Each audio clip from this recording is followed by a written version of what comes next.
Ilikuwa ni usiku wa manane ulio mzito na tulivu. Nyota zilimetameta angani kwa macho yanayotazama kimya. Ndani ya nyumba, Juma alikuwa amelala fofofo bila kujua kuwa kuna kitu kilikuwa kinamfuata.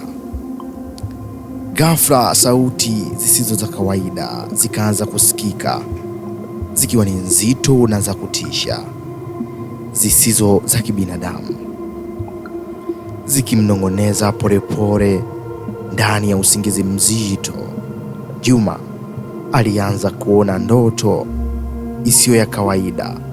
Mwili wake ulikuwa mzito, haukuweza kusogea wala kupiga kelele. Ghafla kivuli kikaanza kujitokeza juu yake. Sura ya mwanamke mrembo, ngozi yenye rangi ya chokoleti iking'aa kwa mwanga hafifu, akiwa amevaa shela jeupe, lakini macho yake hayakuwa ya kawaida. Taratibu alimsogelea Juma, mikono yake ikashika shingo yake kwa nguvu na kwa sauti nzito ya kutisha isiyo ya kibinadamu. Juma akajaribu kupambana, lakini mwili wake haukusikia. Ndoto ikaanza kuwa halisi zaidi ya uhalisia. Ghafla Juma akashtuka kutoka usingizini, akainuka kwa nguvu kitandani, pumzi zikimpanda juu kwa haraka, kifua chake kikidunda kwa nguvu, jasho jembamba likimtoka usoni. Alitazama pembeni, kisha juu, kisha gizani, lakini hakuona mtu.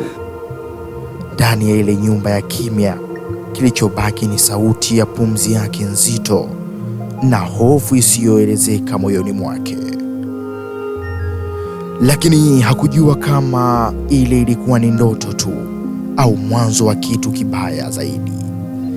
Asubuhi ilikuja polepole, anga likiwa tulivu na safi kabisa. Juma alitoka nyumbani kwake akiwa kimya, akiwa amebeba jembe lake begani, akielekea shambani kama kawaida. Lakini ndani ya moyo wake haukuwa na utulivu.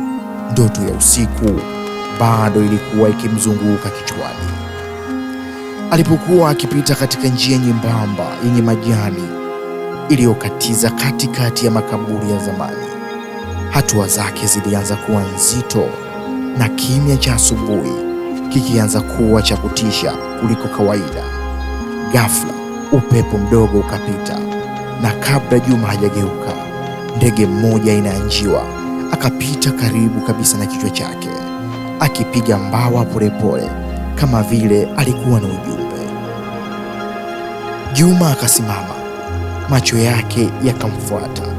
Ndipo alipoona kwenye miguu wa yule njiwa kulikuwa kumefungwa karatasi ndogo. Kisha ghafla yule ndege akatua kwa umbali mfupi, akasimama kwa sekunde chache kama vile anasubiri. Halafu ile karatasi ndogo ikajilegeza na kuanguka chini polepole. Njiwa hakubaki, akaruka tena na kutoweka angani, akiacha ile barua peke yake ikimsubiri Juma. Juma akasimama kwa sekunde chache akitazama ile barua kwa makini, moyo wake ukianza kupiga kwa kasi, kitu ndani yake kikimwambia usiguse, lakini hakuweza kujizuia. Polepole akashuka chini, mkono wake ukitetemeka kidogo, kisha akafikiria ile barua na kuinyakua kutoka ardhini. Juma hakurudi nyumbani, aliendelea mbele, kisha hadi alipofika chini ya mti mkubwa wa mbuyu, akakaa akishikilia ile barua. Upepo mdogo ukapita, majani yakitikisika taratibu. Moyo wake ukawa mzito, lakini alikuwa hangeweza tena kukwepa ukweli. Polepole akaanza kuifungua ile karatasi.